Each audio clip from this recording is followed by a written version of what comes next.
하나님께서 우리에게 주시는 말씀을 같이 읽겠습니다. 먼저 출애굽기 1장 15절에서 17절까지 말씀입니다. 출애굽기 1장 15절에서 17절 우리 다 같이 한 목소리로 읽겠습니다. 시작. 애굽 왕이 히브리 산파 시프라라 하는 사람과 부하라 하는 사람에게 말하여 이르되 너희는 히브리 여인을 위하여 해산을 도울 때에 그 자리를 살펴서 아들이거든 그를 죽이고 딸이거든 살려두라. 그러나 산파들이 하나님을 두려워하여 애굽 왕의 명령을 어기고 남자 아기들을 살린지라. 사사기 2장 10절을 우리 다 같이 읽겠습니다. 시작. 그 세대의 사람도 다 그 조상들에게로 돌아갔고 그 이후에 일어난 다른 세대는 여호와를 알지 못하며 여호와께서 이스라엘을 위하여 행하신 일도 알지 못하였더라. 사무엘상 1장 26절에서 28절까지 말씀을 이제 다 같이 자고 읽겠습니다. 시작. 한나가 이르되 내 주여 당신의 사심으로 맹세하나이다. 나는 여기서 내 주 당신 곁에 서서 여호와께 기도하던 여자라. 이 아이를 위하여 내가 기도하였더니 내가 구하여 기도한 바를 여호와께서 내게 허락하신지라. 그러므로 나도 그를 여호와께 드리되 그의 평생을 여호와께 드리나이다 하고 그가 거기서 여호와께 경배하니라. 아멘. 여러분, 한때 우리나라 정부가 산하 제한을 했어요. 예전에 정말 아이들이 많았거든요. 집집마다 4, 5은 보통이었습니다. 근데 어느 때부턴가 인구가 많으면 큰일 난다고 아들, 딸 구별 말고 둘만 낳아 잘 기르자 막 그렇게 하기 시작했습니다. 남자들이 예비군 훈련 가면 정관 수술 받으라고 부추겼어요. 아이들 3 낳고 4 낳으면요 마치 짐승 보듯이 바라보는 분위기였습니다. 그때는 또 남아 선호 사상이 있었어요. 딸을 낳으면 아들 낳을 때까지 계속 낳으니까 잘 키운 딸 하나 10 아들 안 부럽다 뭐 이런 표 만들어서 하나만 낳으라 했어요. 나중에는 아들, 딸 필요 없다 우리끼리 잘 살자 막 그러기 시작했습니다. 딩크족이라고 부르더라고요. 죄송합니다. 영어로 더블 인컴 노 키즈 해서 수입은 2배로 맞벌이 하니까 수입은 2배로. 그렇지만 아이들은 우리끼리 잘 살자는 거죠. 조금씩 우리에게 생각의 변화, 가치의 변화가 찾아오기 시작했어요. 아이들보다는 내 수입, 내 경력, 내가 하고 싶은 일이 훨씬 중요해지기 시작했다는 겁니다. 그러니까 최근에는 상황이 좀 급해졌잖아요. 인구 절벽이라 하고 신생아 출생률이 급격하게 떨어진다 하니까 이제는 부랴부랴 출산 정책을 쓰는 거죠. 아이들 키울 때 양육 보조금 줄게, 지원금 줄 테니까 아이들 낳으라고 권하는 겁니다. 근데 웃기는 게요, 아이를 낳으러 가면서 낙태는 허용한다는 거예요. 그게 여성의 권리라고. 여성은 자신의 행복을 위해서 임신, 출산을 강요받지 않을 권리가 있는데 낙태를 처벌하는 법조항이 여성의 권리를 침해한다는 겁니다. 이게 참 아프고 불편한 게요, 이미 우리 사회가 여성의 권익에 대해서 눈을 뜨고 그 권익을 보호해 주려고 하는데요, 이제는 어디까지 가냐면 여성의 권익을 위해서 뱃속에 있는 생명을 지워도 된다고 법적으로 보장을 해주자는 겁니다. 여러분, 여성은 우리 시대에 자기 목소리를 낼 수 있습니다. 이제는 그런 지위를 가진 분들이세요. 그렇지만 태중에 있는 생명은 자기 목소리를 낼 수가 없습니다. 자기를 보호할 수가 없어요. 철저하게 약자입니다. 이때까지 약자였던 여성이 자기를 더 보호하기 위해서 더 약자인 태아를 죽이는 방식을 택하겠다는 거죠. 참 안타깝고 불행한 것은 탯줄로 연결된 그 태아를 그 엄마가 자기의 권리를 위해서 죽이겠다고 결정한다는 겁니다. 그래도 된다고 우리 사회가 법으로 보장해 주겠다는 거죠. 태아는 생명이 아닌가요? 그냥 여성의 자궁 속에서 자라는 좀 복잡한 세포 정도라서 그냥 떼어내도, 손톱 깎듯이 떼어내도 괜찮은 겁니까? 아직 자기의식이 없으니까 생명이라도 볼 수 없는 것이라고 생각하는 건가요? 그러면 자기의식을 갖지 못하고 사는 장애인들은, 자기의식을 잃어버린 치매 어른들은 왜 우리가 보호하고 그 생명을 존중하는 거죠? 여러분, 이 생각의 변화, 이 가치의 변화가 무서워요. 내 경력에 아이가 걸림돌이 된다는 생각, 여성으로서 권리를 추구하기 위해서 내 태중의 생명은 지워도 된다고 생각하는 그 가치, 그런 가치가 많은 사람들에게 당연한 게 돼가고 있어요. 우리에게 아이가 내 경력의 걸림돌이라는 것, 여성의 행복권을 제한하는 존재가 된다는 그 생각, 그 가치가 변하지 않고서는 우리 사회에서 계속 심각한 출산율을 보이게 될 겁니다. 출산이요, 돈으로 되는 게 아닙니다. 이전 정부와 지금 정부에서 엄청난 천문학적인 숫자의 돈을 쏟아붓지 않았습니까? 아무런 변화가 일어나지 않습니다. 가치가 변하지 않으면 아무 일도 일어나지 않습니다. 우리 교회에서요, 아이를 낳으면요, 정말 감사하다고, 수고했다고, 아이를 좀 잘 키워달라고 출산 경력금을 드려요. 올해까지 30만 원 드렸는데요, 내년부터는 50만 원으로 올려드리려고 해요.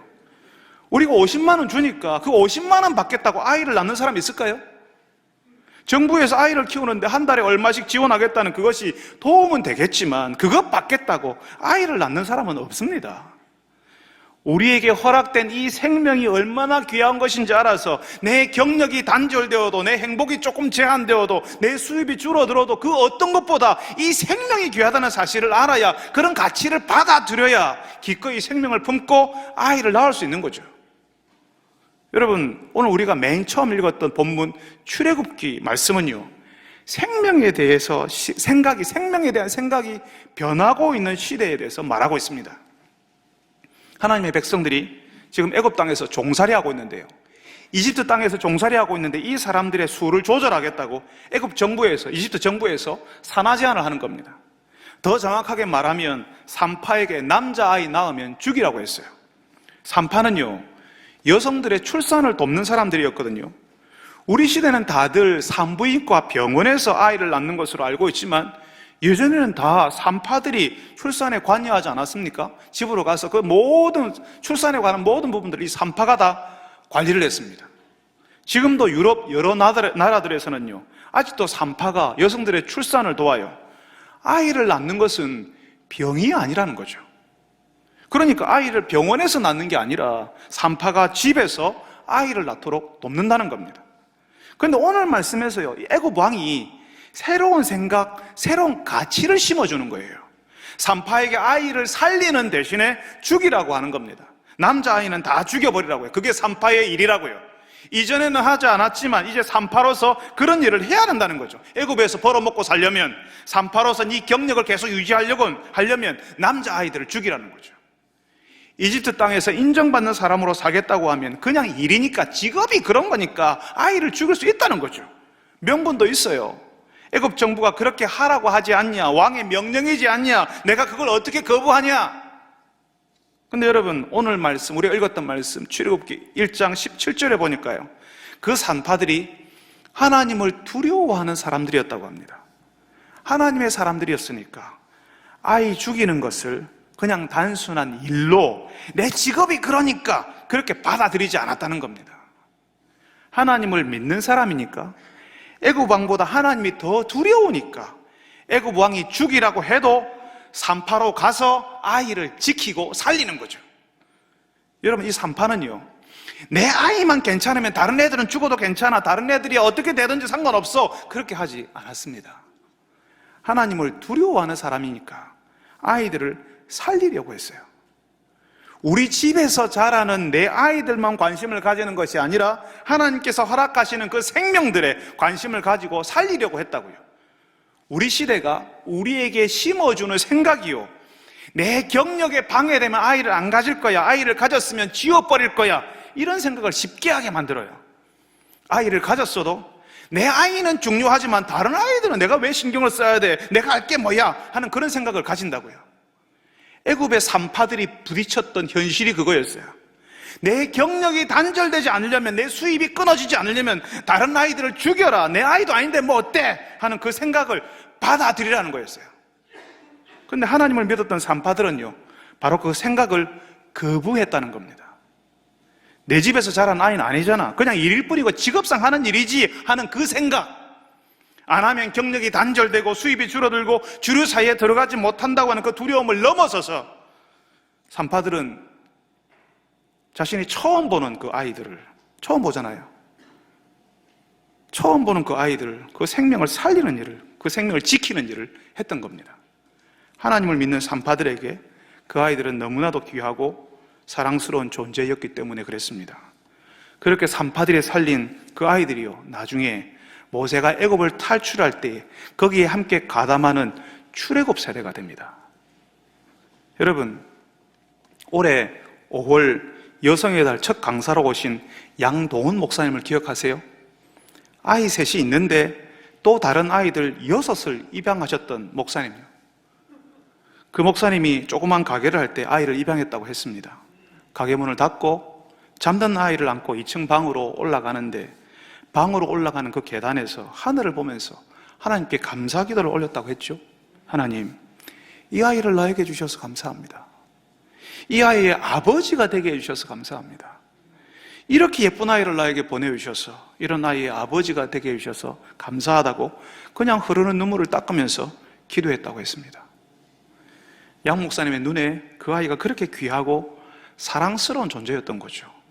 내 집에서 내 아내가 낳아준 아이가 아니었지만 그래서 내가 관심 가지지 않아도 된다고 세상은 말하지만 그 목사님은 시설에서 자라게 될 아이들을 모른 척 할 수 없었어요. 사람들은 애 셋이나 있는데 6이나 데리고 와서 그렇게 많은 아이들을 제대로 키울 수나 있냐고, 당신 애 셋이나 제대로 교육시키고 제대로 키우라고 왜 그렇게 하지 않냐고 말하는데, 목사님은요, 입양한 어린아이에게 밤에 잘 때 팔베개를 해주고 옆에서 재우는데 그게 그렇게 감사하다고, 그렇게 사랑스럽고 행복하다고 했습니다. 우리 아이만 관심을 가지라고 하는 세상의 생각을 거부하는 거예요. 그 옛날 믿음의 산파들이 거부했던 그 애굽의 생각을 양동훈 목사님도 거부하시는 거죠. 지금 자신이 지켜주고 있는 그 아이들을 하나님께서 나중에 어떻게 세우실지 너무나 궁금하니까요.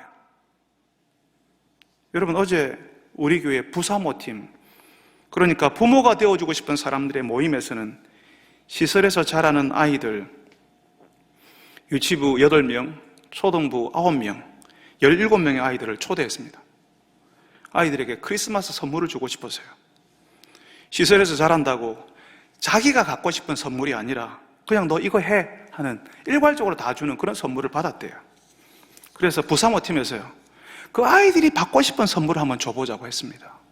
교회로 초청해서 그 아이들과 놀아주고 그 아이들이 갖고 싶은 선물을 준비해주고 식사 대접을 해주자고요. 그 17명의 아이들과 서너 시간을 보내기 위해서 수많은 어른들이 고민하고 선물 포장을 하고 어떻게 놀아줄까 생각하고 서로 물품을 모으고 재정을 모으고 기도했습니다. 왜? 우리 교회 성도들이 그 옛날 산파들처럼 하나님을 믿는 사람들이니까. 다른 아이들은 관심 가지지 말고 네 아이들이라나 제대로 챙겨라고 하는 이 세상의 가치와 생각을 거부하는 사람들이니까요. 우리에게 찾아온 그 아이들이 너무나도 사랑스러우니까요. 우리가 품어준 그 아이들을 하나님께서 어떻게 이끄실지 너무나도 궁금하니까요. 여러분, 우리 성경에는요, 아이가 태어나면 죽이라고 하는 그 애고방이 누구였는지 나오지 않습니다. 그 시대 사람들은 다 아는 왕이었을 거예요. 그 이름을 다 알고 있을 거예요. 달달 외웠을 거예요. 그냥 외우지 않아도 저절로 알았던 이름일 거예요. 그런데 우리 성경에는 그 이름 나오지 않습니다. 누구 이름이 기록되었냐면요, 우리가 읽었던 첫 말씀에 그 아이들을 살리고 지킨 그 산파들의 이름이 나와요. 누가 그 산파였는지, 그 아이들 지킨 사람이 누구였는지가 나와요. 무슨 말이죠? 하나님께서는요, 그 산파들의 이름을 기억하는 거예요. 왕이 누군지는 하나님께 중요하지 않았어요. 그 시대를 호령했던 그 왕이 누군지는 하나님께는 중요하지 않았어요. 그 산파들이 중요했던 거예요. 하나님을 두려워해서 하나님 주시는 그 생명을 지키고 살리는 그 사람들을 하나님께서 기억하시고 기뻐하신다는 겁니다. 그렇지 뭐 외국의 왕이 누구였는지 나오지도 않습니다. 세상 사람들이야 그때 왕이 궁금하고 그 시대를 호령했던 그 사람들의 이름을 외우려고 하겠죠. 하나님은 그 생명을 살린 사람을 기억하시는 겁니다. 여러분, 시대가 바뀌고 이 시대의 가치가 생명을 죽이라, 다른 아이들이 어떻게 돼도 신경 쓰지 말라 말해도, 그래야 네가 편해진다고 해도 하나님을 두려워했던 산파들처럼 하나님을 두려워하는 분들이 되시기를 바랍니다. 아이를 살리는 그 짐을 내가 지겠다고, 아이를 지키는 사람이 되어서 그 아이를 주시는 하나님의 뜻을 나중에 한번 보겠다고 결심하는 여러분, 그래서 하나님이 기억하시고 기뻐하는 분들이 다 되시기를 바랍니다. 여러분, 산파들이 지켰던 그 아이들이 이제 출애굽 세대가 되었고요. 그래서 그 세대의 자손들이 광야를 통과해서 가나안 땅에 들어왔어요. 우리가 읽었던 두 번째 구절입니다. 광야에 있을 때는 조그만 거 하나도 너무 소중하고 너무 감사하죠. 물이 없잖아요. 먹을 게 없어요. 그냥 구할 수 있는 게 아니에요. 농사 지은 땅이 아니에요. 그러니까 물 한 방울 가져도, 물 한 바가지 가져도, 먹을 게 하나가 입에 들어와도 하나님께 감사할 수밖에 없었어요. 하나님이 안 주시면 못 먹거든요. 그냥 죽거든요. 하늘에서 만나와 메추라기가 내리고요. 이 사람들이 입고 다니는 옷과 신발이 헤어지지 않았어요. 40년 동안. 그래서 이 하나님밖에 없는 옷과 신발을 보면서 감사했어요. 아침마다 만나와 메추라기를 보면서 하나님께 감사했어요. 그런데 가나안 땅에 와보니까 여기 사는 사람들은 하나님께 기도하지 않는데도 물도 많고 옷도 많고 신발도 많은 겁니다. 이 사람들은 하나님께 감사하지도 않네. 그러니까 하나님의 백성들도요, 이 가나안 땅의 사람들처럼 하나님께 기도하지도 않고 하나님께 감사하지 않기 시작했습니다.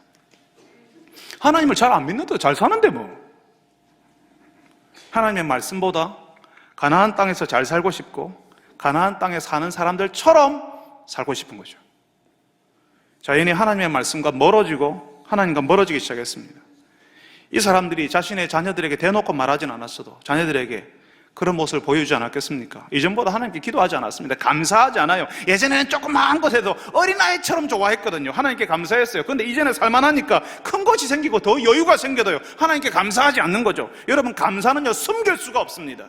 감사는 그 입술에 다 나타나요. 조그마한 것, 조그만 일에도 하나님 앞에 감사가 있고요, 기쁨이 있으면요, 그게 다 우리의 말과 우리의 표정에, 우리 얼굴에 다 드러나게 되어 있어요. 우리 자녀들이 그걸 다 보고 크는 거죠. 이제는 예전에는 그게 그렇게 소중했고 감사했는데 가나안 땅에서 이제는 감사하지 않은 겁니다.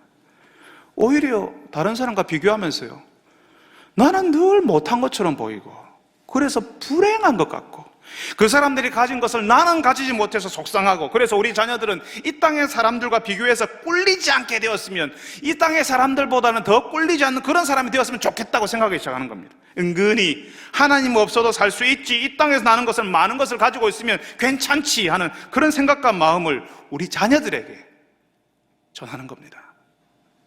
그래서 여러분, 그 자녀들이 신앙을 떠나고 교회를 떠나는 겁니다. 우리가 지금도 대학 앞에 가보면요, 젊은 사람들이 너무 많습니다. 대학 앞에 있는 경북대 앞에 그 건널목 그 신호등 앞에 서 있으며 수많은 청년들이 거기에서 길을 오가고 있습니다. 그런데 교회마다 청년들이 없어요. 교회마다 청년들이 없다고 고민입니다. 이 젊은 청년들이 교회를 떠나는 것이 믿음이 없어서 세상을 좋아해서 떠나는 것일 수 있어요.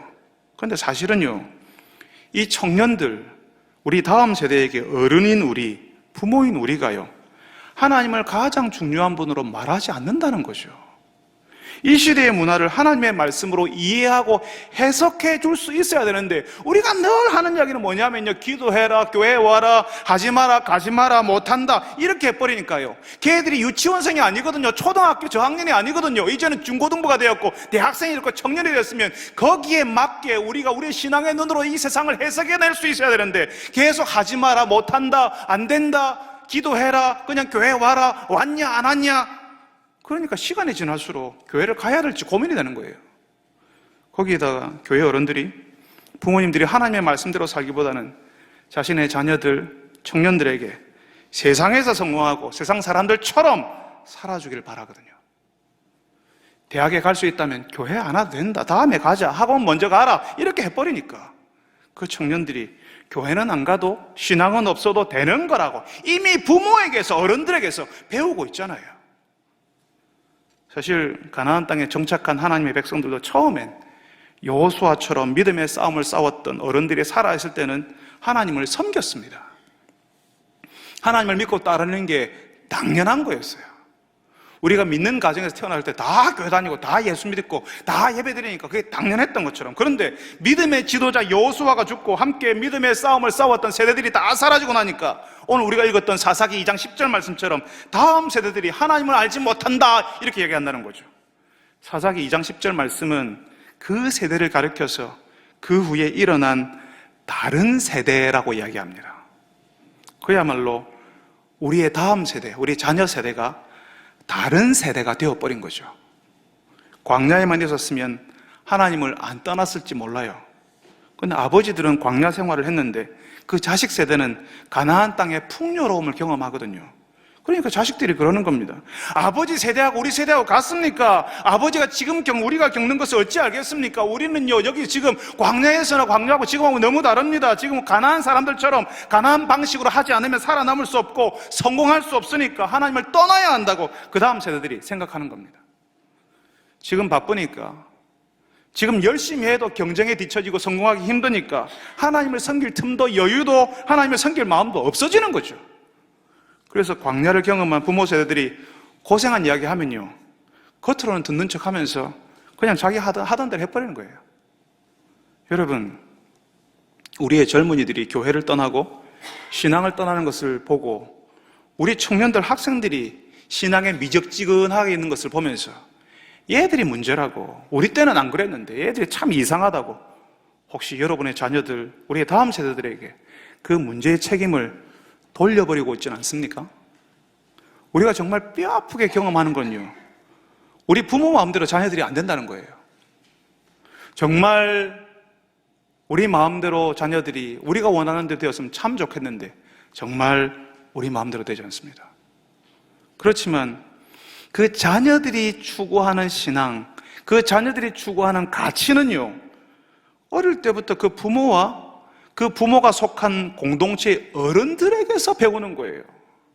우리 아이들이 하나님을 통해서 이 세상을 바라보고 이 땅의 문화를 해석하도록 도와줄 책임이 그 부모, 그 교회 어른들에게 있거든요. 그 아이들에게 유치원생도 아닌데 계속 기도해라, 하지 마라, 가지 마라, 안 된다, 못한다, 이것만 반복하고 있으니까 그 청년들이 교회를 떠나는 거죠. 우리 다음 세대들이 다른 세대가 되고 있다면 그것은 지금 어른들이, 우리가 어른인 내가 제대로 신앙생활을 가르쳐주지 못하고 내가 신앙생활을 제대로 안 해서 그런 거예요. 예수 신앙을 가지고 이 땅의 문화를 해석해주기보다는 이 땅의 소유를 많이 가지라고, 이 땅의 풍요를 먼저 잡으라고 가르치는 어른들 때문에 교회의 다음 세대들이 사라지고 있는 거라고요. 신앙생활은 나중에 할 수 있지. 지금 대학이 먼저야 돼요. 학교는 들어가고 봐야지.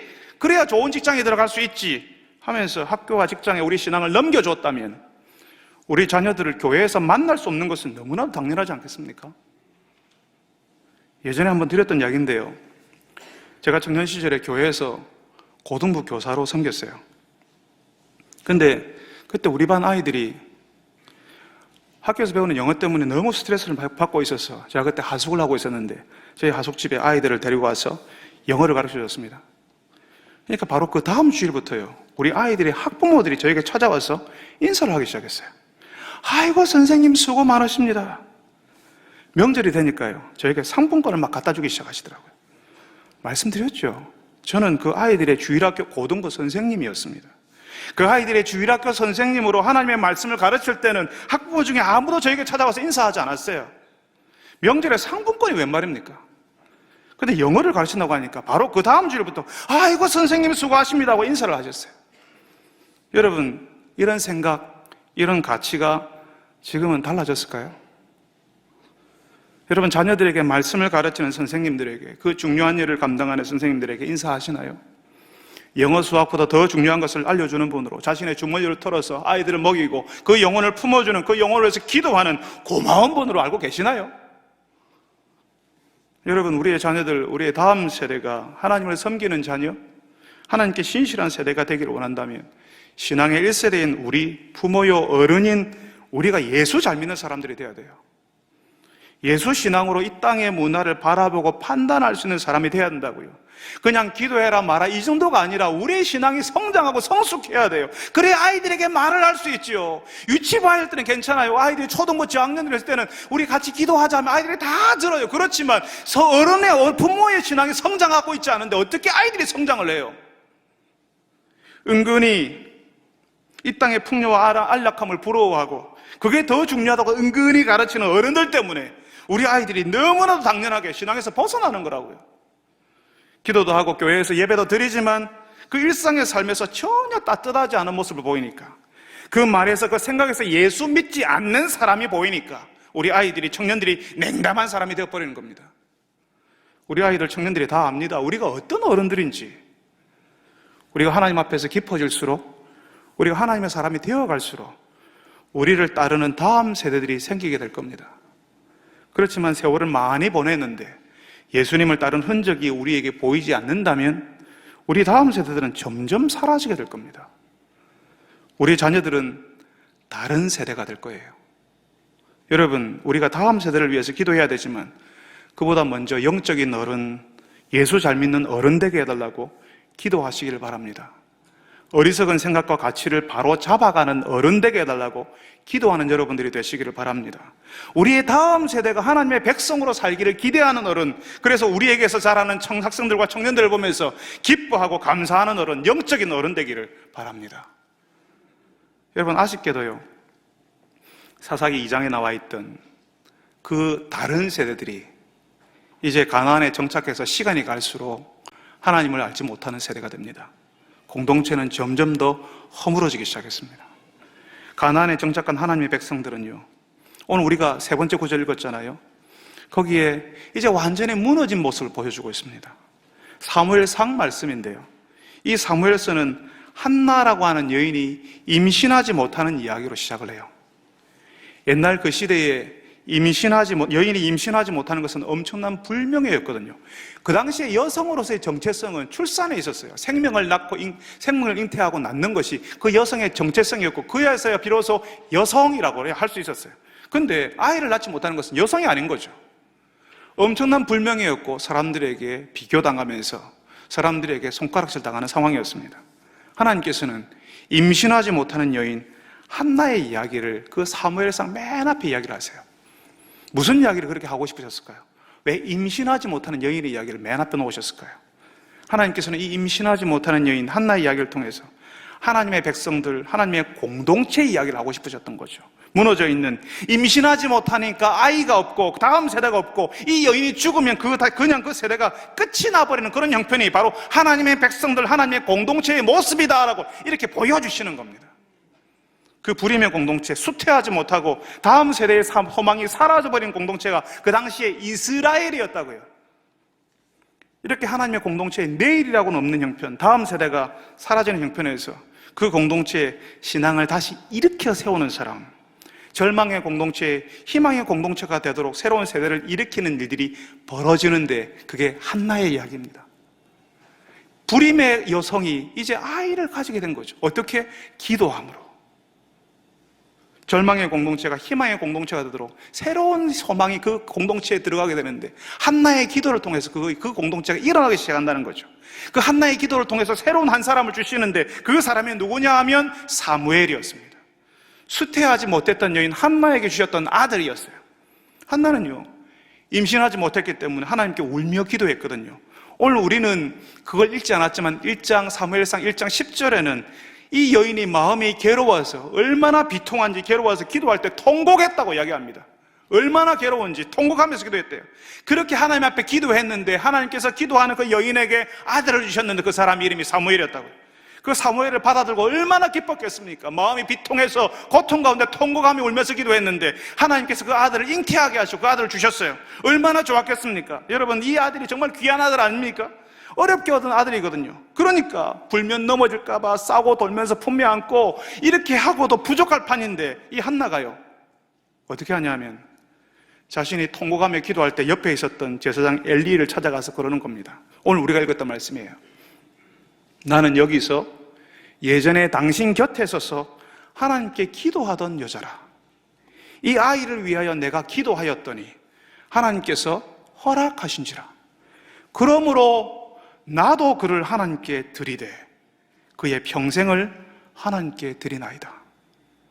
여러분, 그동안 못 가진 것을 가졌으니까 그걸로 자신의 꿈을 이루고 싶고, 이 아이가 내 서러움을 좀 풀어주었으면 좋겠고, 그동안 서러움 당한 것을 이 아들을 통해서 풀고 싶고, 같이 있고 싶고, 내가 품고 있고, 좋은 것은 계속 간직하고 싶고, 그런 마음이 있지 않습니까?